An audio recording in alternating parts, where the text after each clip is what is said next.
I was sent these tortoise moulds by a member. Thank you so much for sending me. I love it when people send me really unique moulds. You can get them, and I'll find them and I'll link them in the description below. Now, I'm going to do 2 different pours with these today, but I'm going to show you how to do a double pour. So that is how to pour something that isn't necessarily level, and then let that cure, and then do another pour over the top. Now, before I do that, I'm going to pop my eyes in.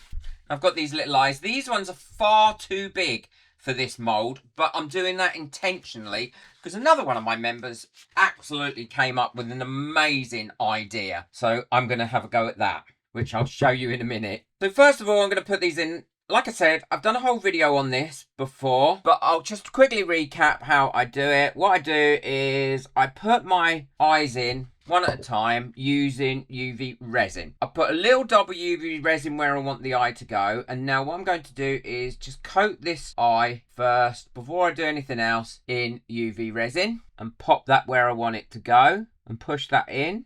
And then I can take a look at it and see if it's up the right way, and it is. Look, you can see through this mold, which is great. And now I'm going to cure that one. Double check it's not moved. No, it's not moved. And now I'm quickly going to cure that up. And then once that's cured up, I will do exactly the same for the other eye on this one and for the 2 eyes on that one. If you want a more detailed explanation, then be sure to check out the video that I've got coming up at the end, because I think you'll love that. I've got my eyes all set in there nicely now, and what I'm going to do is just the shell using these chameleon flakes. Now, this isn't a colour that you can buy. This is where I get all my leftover little bits of flake and I chuck them in here. So I don't want to waste them. And then I chuck them in here, and then it gives me this lovely colour. Now, what I'm going to do is brush only the shell with this. Now, it will fly around and go on to other things, and that is fine because I will clean that off once I've poured the resin in here. Now, I'm using a brush as always with chameleon flakes because it burnishes them, I think, much nicer than if you use a sponge, but you use whatever you prefer. Now, what you want to make sure you do is you don't handle this mold too tough now you've got those eyes connected, because you don't want those eyes moving around and dropping off the mold. And you do get the best result from these from once you've got your chameleon flakes on, that you burnish them a little bit or rub over them a little bit with your brush. It will give you a much nicer finish. I can't wait to show you what I'm going to do with the little one. And I'm not having to worry about being neat and them sticking to all the other bits around here. All I need to ensure is that I've got a good coverage on there. So look at that already. That looks really, really pretty. And I can see from the other side that I've got a great coverage. So I'll pop that one there. And then I'll do the same with this little one. Big thank you to everyone that got me a coffee last month as well. I really, really do appreciate it. It's the coffees that allow me to keep this channel going, to be perfectly honest. I know the videos are free and everyone's welcome to watch them free as well. But the little tips that you give me as a thank you just go so well. They help so much. If you want to get your name on my coffee board, then the link for that is in the description below. So both of those are really nicely covered with that mixture. Now, the next thing you do, because I only want to cast this shell at the moment, that shell is going sloping downwards, as you can see. So if I pour my resin in, it's only going to be able to fill half of that shell. So what I'm going to do is get my little pot of sand. I use this often. Put a bag over the top. And the reason I put a bag over the top is because it stops the sand getting in everywhere. And then I can drop that in there until I feel I've got that level enough, like it is now, to be able to pour my resin in there, and it just to sit around that shell and not pour anywhere else where I don't want it. Yeah, that should be fine like that. This little one I will just prop up with some lolly sticks. So all I'll do with that one is prop it up like that. So I'm going to mix my resin up now. And I've been gardening all weekend. Today's actually Monday. I'm recording this on a Monday. I've been gardening all weekend and my hands and fingers feel a bit tight. If you suffer from any problems or you just hate mixing up, this is without a doubt the tool for you. Now, I know there's been a few problems with other brands of mixers recently, but I've had this a long time now and I have to say it works brilliantly. It comes with these twisty silicone paddles, and so you can have a big paddle and a small paddle on each side, or you can have two of the same side on each side, or you can just use one side, and they're individually controlled as well. Great for mixing up lots of resin. And I'm going to be using the crystal clear epoxy resin by Tea Expert for this. Doesn't need to be crystal clear, but it's a good quality resin and it's really economical. It's really cheap resin to buy, but it does a great job. So 1-to-1 resin and works brilliantly. I'm going to be using the smaller paddle out of the two because it fits into this silicone jug really well. Just lift this up, slot that in, pop that down, pop it back in, and I'm going to have this on them fairly slowish. You don't need to rush your mixing. So that'll do about halfway around the clock. If it's a thicker resin, I tend to have it going a little bit faster. And now I'll just time that for 4 minutes. I wish I had a timer on it, that's the only thing. I might get a little one and stick on it. So that's had its 4 minutes now, and that should be finished mixing. Now this is very well weighted at the bottom, which is brilliant. So you're not going to knock it over at all. All you need to do is push that button at the back, lift it up, and now I'll lift it up and let that run off that spatula for about a minute, maybe less, until it stops running. The other great thing is it doesn't mix loads of bubbles into your resin, which I'll show you in a second. Far less than by mixing it by hand. So that should be done now. All I need to do is take that off there. And now there's a lot of advice out there saying let it cure on the actual stick and then crack it off.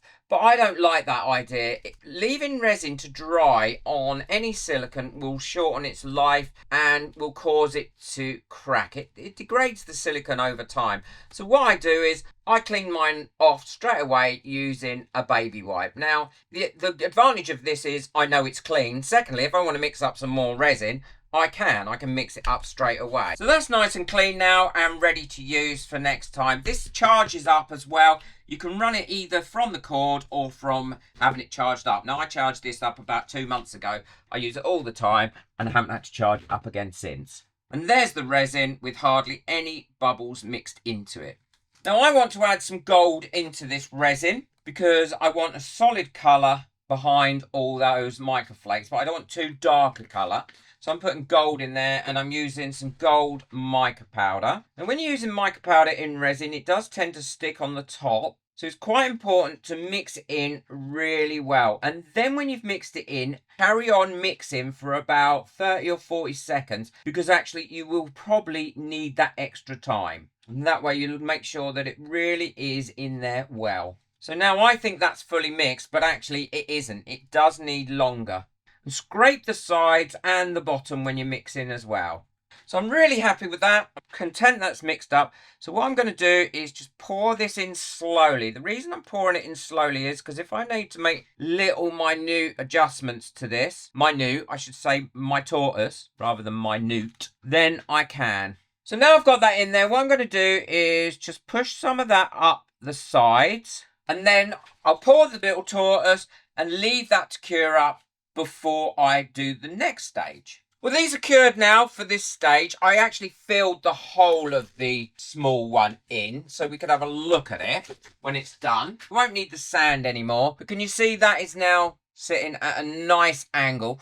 What we need to do is clean all this up here without dislodging the eyes and without dislodging this shell bit either, because we don't want the resin that we're going to use next to go underneath. So I'm going to be using just small bits of sticky tape to go around this mould like this and to pull off all the chameleon flakes that I don't want on there. And this is a bit fiddly and it will take a bit of time. I'll also go in afterwards with a baby wipe to clean it up as well. Now I've got all that cleaned up as much as I want, what I'm going to do is paint some gold chrome powder on here, or brush it on. Now again, I'm using a sponge brush for this. I'm burnishing it in really well, because that way you get the much better result. I'm also going to overlap it onto the resin that's cured without dislodging it. Now make sure you go gently around where you've got your eyes put in, because you don't want to pop those off and then have to do another glue in. You probably would have been better off doing your eyes at this stage when your resin's all cured. Big thank you to all my members whose names are coming up now. I hope you're enjoying the new members only videos. They've been really exciting. We've got quite a good library of members only videos now as well that are quite helpful on how to sell things and all different techniques. You go into a craft fair, selling online. And hopefully by the time this goes out, the new members only video should be up on the best way to display things at craft fairs to get people to stop by your stall and to display things really professionally and well. If you'd like to become a member and benefit from all the perks plus the membership group, which is really, really helpful and friendly, then the link for that is in the description below. Just hit the join button. You're under no obligation to join once you've hit that button, and it will tell you more about it. Well, I've got my resin mixed up and I've put my mica powder in it again. What I'm going to do is pour it into the head first, slowly, so it doesn't trap any bubbles. And then just fill it right up to the top of this mould. And then leave that to cure overnight. And then I can show you what it's going to look like finished. And also show you what I'm going to do with the little turtle. Tortoise even. Now these are cured, we can demold them. And I'm really looking forward to seeing what this tortoise comes out like. Demolds really easily. Oh, look how pretty that is. And that's because I had all those colours mixed up. His little eyes. Oh, and his eyes have come out perfectly as well. Look at that. He looks a bit grumpy, this tortoise. And the chrome powders come out really well. I love that technique. And I think that is going to be a very popular choice. And I could even put him on one of my little homemade stands as well. So let's have a look at this one. Now, I didn't clean this one up. I did this all in one pour, and you can see the difference. That's why I like to clean it up and the difference it makes. So it does make a difference, although the shell has come out lovely, and his eyes have come out really, really well. He's got boss eyes. And this is something that one of my members did on one of theirs. She made it a small pair of glasses, and I've just made those out of wire. And I could put those on there. Let's just shorten these little arms a bit. I made. And they were so easy to make. And then what I could do is, using a bit of 5-minute epoxy, bend those around a bit more. And then he can have his own pair of glasses on like that.